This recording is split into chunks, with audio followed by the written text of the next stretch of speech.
I changed this toilet back to the flush valve that it came with, which is a 3-inch to 2-inch hybrid flush valve. It's a 3-inch flapper, but it goes into a 2-inch flush valve.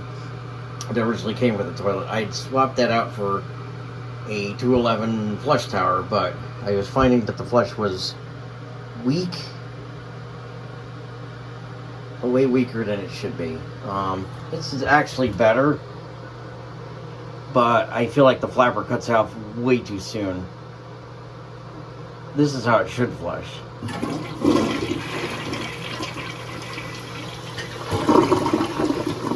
Now that's the right point for it to cut off.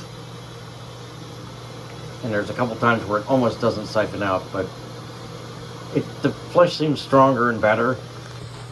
Here, I'll show you the inside of the tank. And this is the fill valve pretty much that came with it. See, it's a 2-inch flush valve, but it has a 3-inch flapper, and it drains the tank a bit faster and gives it more oomph. And I feel like this toilet was designed to, this bowl was designed to be used with this type of flapper, more so than the flush tower.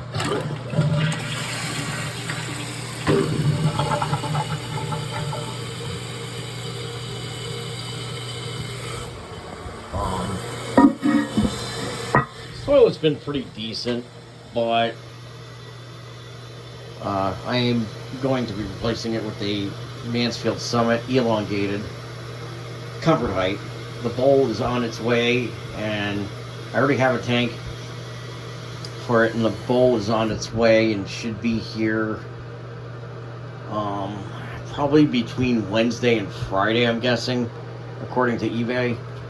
But it's a USA made bowl. It's the Mansfield Summit, I believe the 384, the elongated smart height, or 88 height, and I have the proper tank for it. So this toilet is probably going to end up getting sold or given away.